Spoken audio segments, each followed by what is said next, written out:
my darling viewers, it's Jen here at Check Her Joy, and this time I'm reviewing Black Panther, Who is the Black Panther? This is issues 1 through 6 from the 2005 run, with writing by Reginald Hudlin and art by John Romita Jr., Klaus, Janson, and Dean White. This volume also contains the Black Panther's original appearance back in 1966, so the first time Black Panther ever appeared in comics, and that is issues 52 and 53 of the Fantastic Four, which is by Stan Lee and Jack Kirby. Also, I want to talk about the Black Panther run from, I think it's 98, by Christopher Priest. Really quickly go over that one. But mostly, I want to talk about who is Black Panther, and let's get into that. So the Black Panther is the king of Wakanda, which is this African nation. It is interesting because it's kind of a tribe-type country, like based on these African tribes, but at the same time, they are incredibly technologically advanced. They've already cured cancer. Like, that's how far they are ahead of us. They have, like, flying cars, and they've done it by kind of shutting themselves off from everybody else in the world and doing their own thing. Wakanda as a nation has never been conquered once, ever. They have always stood their ground, and they're also not a country that is trying to take over others, so they've always just had this one territory that is theirs. So Wakanda is also important because it contains the world's entire source supply of Vibranium, which is this really powerful metal that can absorb vibrations. And it's really important and really strong, and it's used for lots of really cool things and weapons and technology, and it's super rare, super valuable, and Wakanda owns all of it. So the title of Black Panther is one that belongs to the king of Wakanda, or the leader of the country. It is a military, spiritual, and political position. So the Black Panther is not only their king and their leader in a political sense, he is also the head of their armed forces. He is a badass warrior. And he's also the spiritual leader. He is thought to be the living embodiment of the Panther God, or the one who speaks for the Panther God. So he's got it, all the power, basically. And in this one of the comics, the way that one achieves the power is to fight the previous Black Panther and beat them. So our main character, T'Challa, has won the position of Black Panther by beating his uncle. T'Challa's uncle had gotten it when T'Challa's father died. In this comic, we get to see some of Wakanda's past and some of the past Black Panthers. So we see them fighting off other African nations in like 5th century AD using technology that the Europeans don't get until the 10th century. And they're using technology in the 1800s that we don't even have now, right?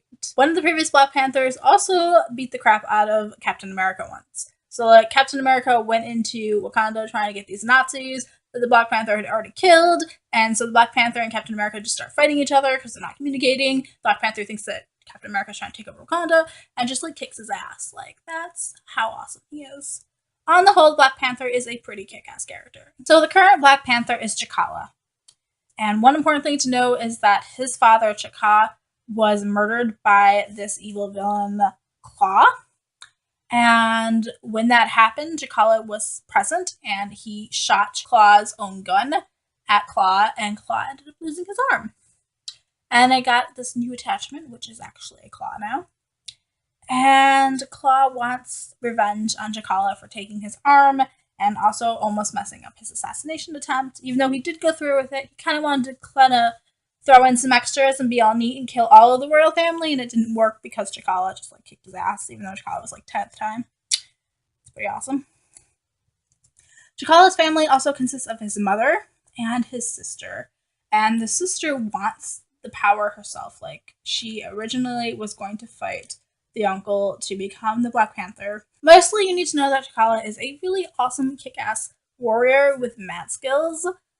He embodies this Black Panther and the fighting skills of that. He's also been training his entire life to be a warrior and to be king. He's a kind ruler, at least the little bit we see of him. He is very worried about his own country and Wakanda first, which makes sense. He's the king of Wakanda, not the whole world. And he definitely feels like Wakandians should not be sharing their technology with the outside world.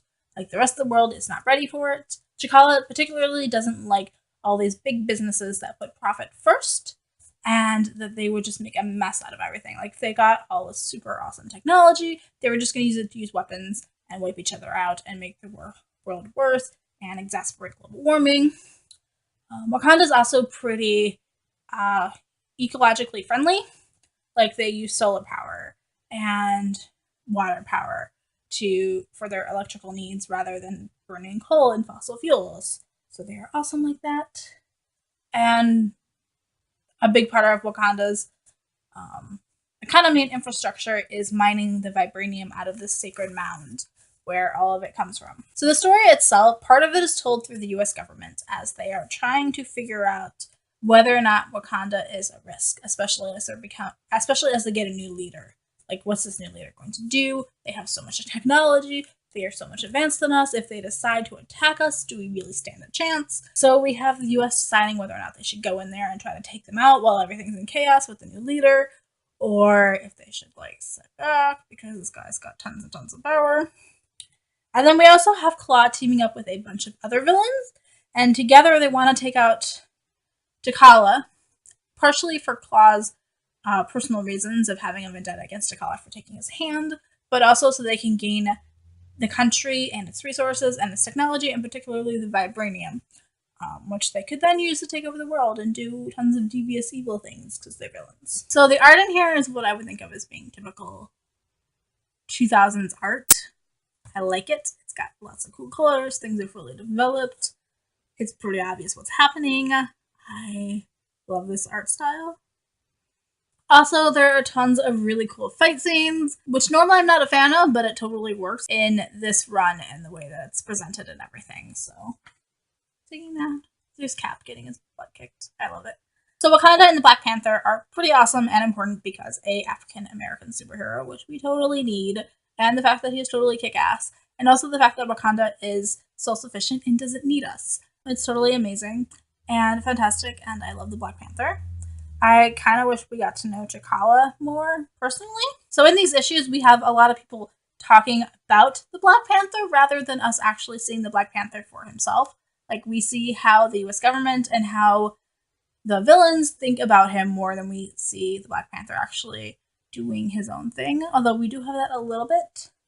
But I wish there was more of, like, following the Black Panther. Also, this trade volume, Who is the Black Panther, has a commentary in here by the writer about the importance of the Black Panther and what he was trying to do with his comic series, but also just the importance of the Black Panther on the African American and Black, like, African communities, period, and how awesome he is as a superhero.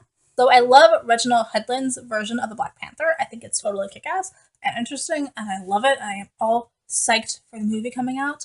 Like, I need the Black Panther movie now. This one is compared to being very cinematic in its scope and everything. Reginald Hudlin does other movies, so you definitely see that in this, which I did like. The other thing is that I read the Christopher Priest run, or at least a few issues of it I got for the first story arc for that one, and I hated that run, the one from the 90s.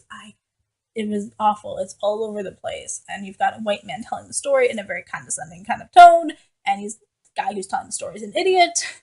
And there's really no way to get attached to the Black Panther as a character. Like, I love him from watching Captain America Civil War, that movie where he's introduced. It's amazing. But Priest's run on its own, I really hated it. I hate Everett Ross in that one. Everett Ross appears in this one, and he's much more professional and straight-laced and not comedic, and I love it. But in Priest's run, he is all over the place. Like, there's an entire gig in that where he loses his pants. And I'm like, that isn't funny, guys. Also, it's infuriating having a white guy tell the story of a black guy. Like, can we not? We sort of get that in here, where we have the US government and Klaw mostly being white guys telling the Black Panther story. But there's enough happening in here where we get glimpses of the Black Panther on his own and Wakanda on its own that it doesn't feel that condescending.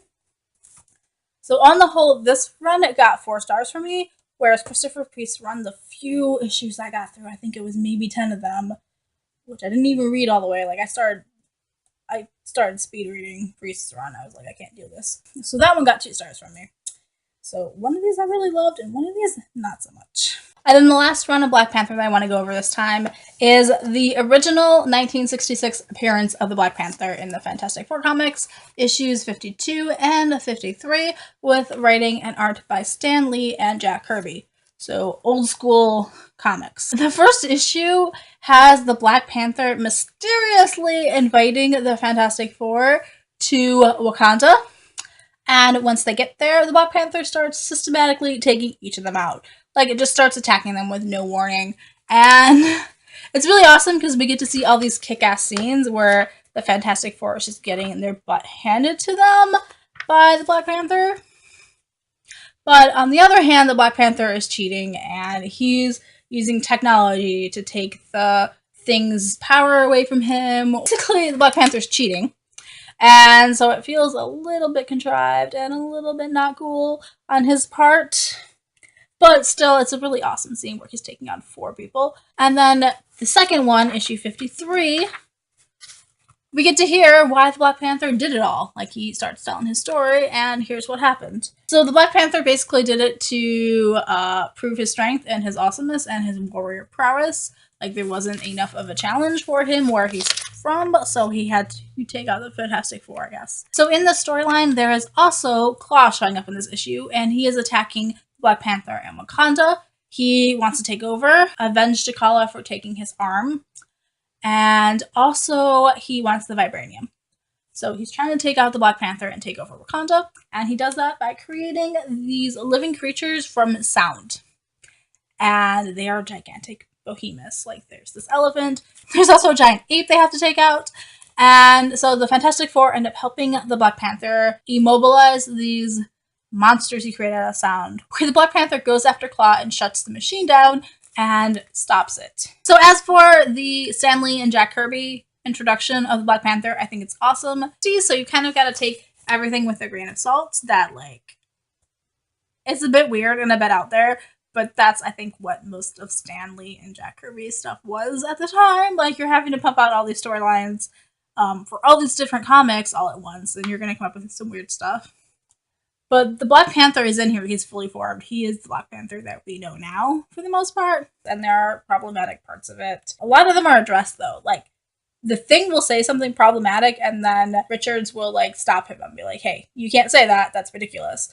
And I kind of appreciate that. And it's an interesting mix to be able to get those jokes in that maybe were a little off color, but also to, like, hey, guys, this is not okay. Don't do that. So, yeah, I enjoyed the Stan Lee version of the Black Panther. On the whole, I gave it 3 stars. They're fun and all over the place, but I'm not sure that I need to, like, reread them and go back to it and love it the same way that I need to go back and reread Reginald Hudlin's version of the Black Panther. So, my lovely and darling viewers, there is my introduction to the Black Panther comics.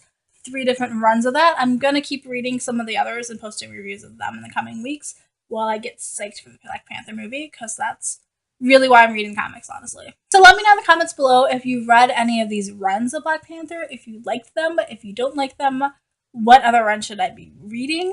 Like, what's your favorite version of Black Panther? And are you excited for the movie? Because I am totally psyched for the Black Panther movie coming out this month. Peace out. I love you guys, and keep reading. Bye.